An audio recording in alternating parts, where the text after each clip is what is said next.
Mas, Amelinha, vamos voltar, que a gente estava conversando antes, né? Quando abre o microfone a gente fica assim, né? Um pouco, mas a gente tinha bastante conversa. Marte, né? A questão da morte, do mártir, tal. Como que a gente faz essa sequência? Como que é a história da santidade na igreja? Seria mais ou menos isso. Jesus morreu na cruz, né? Então, ele deu a vida. E logo no início da igreja, foi uma igreja perseguida. Nós tivemos muitos mártires. Santo Estevão foi o primeiro, né, mártir. E depois nós vamos ter Santa Cecília, Santa Inês, né, aquelas que a gente reza no cânon todo dia. E aí a gente fala assim, como que eles viraram santos? Depois que eles morreram, nos túmulos, as pessoas iam para levar flores e homenagear aqueles mártires, aqueles santos, né, que eles começavam a cultuar, porque eles viam que a morte daquelas pessoas imitava a morte de Cristo, quer dizer, deu a vida pelo Evangelho. Então, os primeiros 2 séculos da igreja, até o 3º século, santo era sinônimo de martírio. Então, só se venerava os santos que tinham morrido mártires.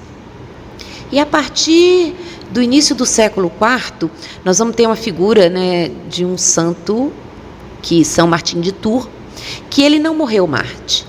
E o túmulo de São Martinho de Tours começou a ser venerado da mesma forma que os outros. Então ele foi o primeiro santo não mártir que a igreja começou a venerar. E aí, a partir daí, as pessoas começaram a entender que nem todos vão imitar Cristo na morte, no martírio, mas vamos imitar Cristo na bondade, na caridade, no amor, na partilha, no perdão. E aí, cada vez a gente vai descobrindo ao longo da história da igreja novas formas de santidade. Até que nós chegamos, né, nos dias de hoje e que nós entendemos que todos os batizados são chamados à santidade. E essa santidade é a partir de que? De eu testemunhar Jesus na minha vida, no cotidiano da vida. Alguns, com certeza, vão ser chamados ainda ao martírio, né? Nós temos mártires recentes na nossa igreja. A gente tem agora um jovem, eu estava comentando, né, do Paquistão, né? Tem poucos anos isso, ele estava na porta da igreja, tinham cerca de 800 pessoas, e vinha um homem-bomba, né, com aqueles coletes cheios de bomba, e quando ele viu que ele ia entrar na igreja e podia causar mortes horrorosas, muitas pessoas, ele abraça aquele homem-bomba e não permite que ele entre. Então, o homem-bomba explode. Então, ele é um mártir dos anos 2000, né?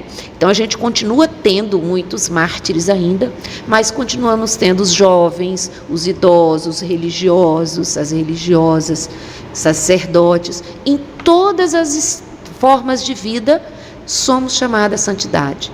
Então a gente vai ver crianças, né, santas, como a gente viu agora há pouco tempo, foram canonizados os videntes de Fátima, né?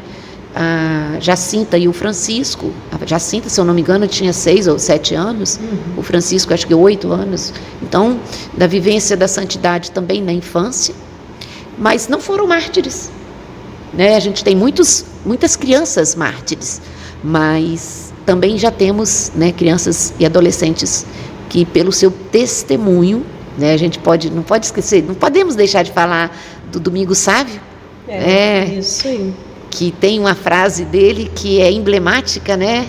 Se eu não conseguir a santidade, não terei feito nada nesse mundo. Antes morrer do que pecar. É uma frase dele, uma frase de um jovenzinho, de um adolescente. E eu gosto muito de uma historinha dele, que às vezes a gente esquece. Pais e mães, rezem com seus filhos na refeição, rezem em casa, ensinem ele a rezar. Tem uma história de São Domingos Sávio, que um dia eles estavam jantando e chegou um amigo do pai, sentou na mesa e começou a comer.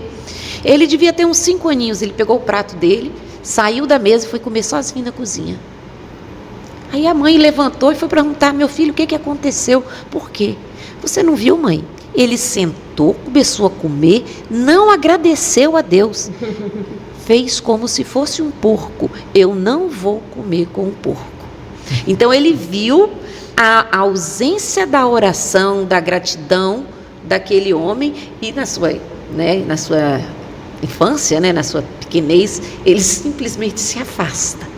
Então, da beleza também da gente ensinar as crianças a rezar desde pequenininho, a agradecer a Deus pelo sol, pela lua, pelo dia, pela cama, agradecer tudo, ter um coração agradecido, porque tudo que temos é graça.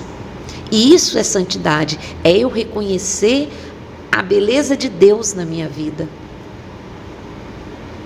É isso que a gente tem que viver, né? Com essa percepção, né? Da beleza, e perceber que está próximo. Sim, muito próximo. Aí eu estava fazendo essas pesquisas para a gente, até dos exemplos e tudo isso. Então, a serva de Deus, aí esse nível de Mártir, beato, servo de Deus, santo. Hoje, não era assim no início da igreja, como eu disse, era o próprio povo que aclamava, que ia nos túmulos, mas a igreja organizou, para poder declarar hoje um santo. Como que faz? Primeiro, espera 5 anos.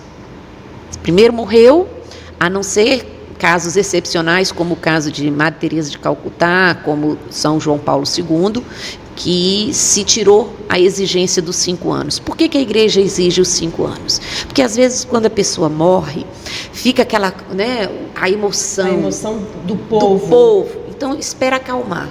Passou 5 anos, a diocese onde aquela pessoa viveu vai abrir um processo. O que é esse processo? Vai investigar a vida, vai pegar o testemunho daqueles que conheceram, as pessoas que conviveram, e vai fazer o que a gente chama do processo diocesano. E manda isso para Roma.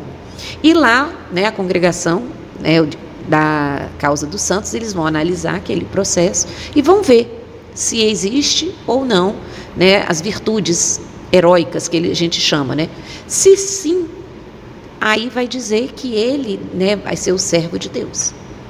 Então, a igreja reconhece, não é que ele é santo, mas que ele viveu de uma forma, E aí autoriza fazer uma oração pedindo a intercessão daquela pessoa.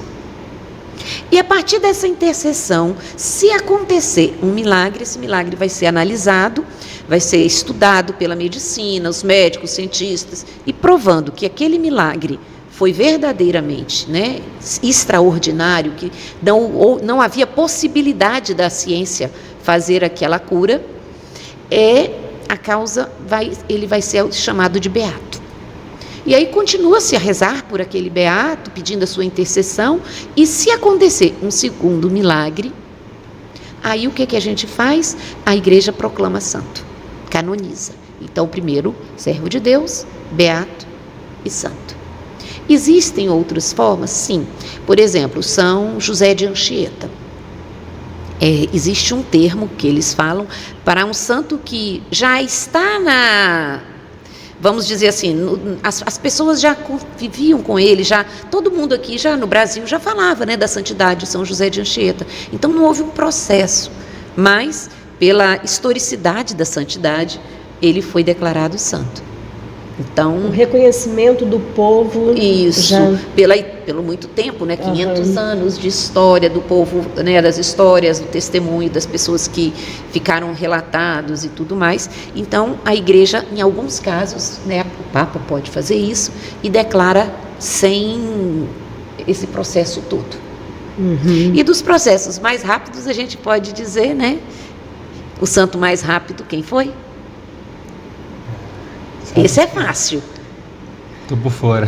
O ladrão, gente. Hoje mesmo estarás comigo no paraíso. Oh, meu Deus! Gente, e aí, vocês sabiam disso? Verdade. Olha só. Essa aí eu comi música.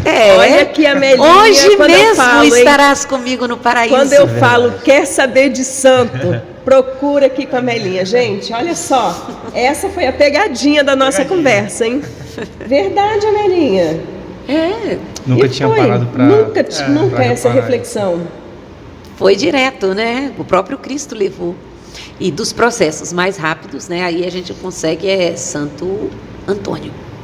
Santo Antônio, o processo dele não durou um ano. Ah, é? É. Em questão de processo, né? E tem um porquê? Ou não? A grande quantidade de milagres. Tinha tanto milagre, tanto milagre, tanto milagre, né? Você estudar a vida de Santo Antônio, ele tem tanto milagre documentado antes, né, dele morrer e depois que ele morreu, que foi quase que como aclamação popular. O milagre, inclusive o milagre de Santo Antônio de Pádua, né? Sim. Do milagre do jumento diante da Eucaristia. Nossa, esse milagre é muito bonito. Acho que se a Melinha puder contar um pouco sobre esse milagre. Ah, do milagre do jumento? Isso. Ele chega, na realidade, na época de Santo Antônio, existia o que a gente chama dos cátaros. Cátaros era uma heresia, que eram os puros. Então, eles eram muito puros e eles não se misturavam. E tinha dentro dessas heresias, tinha uma pessoa que negava a Eucaristia. E ele foi discutir com o Antônio, né, o Frei Antônio, se Antônio provasse para ele que Jesus estava presente na Eucaristia, ele ia acreditar. Então o Antônio falou assim: você tem um burro? Tem. Então pega seu burro, bota lá e deixa ficar uma semana sem comer. E aí, depois de uma semana, o burro com fome, ele coloca na frente do burro, de um lado, a comida, o feno, o capim, e do outro lado, ele se coloca com Jesus no ostensório e solta o burro. Para onde que o burro vai? O burro se dirige a Frei Antônio, olha para Jesus na Eucaristia, abaixa a cabeça e dobra o joelho. Então aquilo converteu toda a cidade. Jesus verdadeiramente está presente na Eucaristia. Olha que exemplo, gente. Que exemplo. Oh, glorioso São José, nas vossas maiores aflições e tribulações, o anjo não vos valeu. Valei-me São José, valei-me São José, oh valei-me. A paz de Cristo, o amor de Maria, a unção do Espírito Santo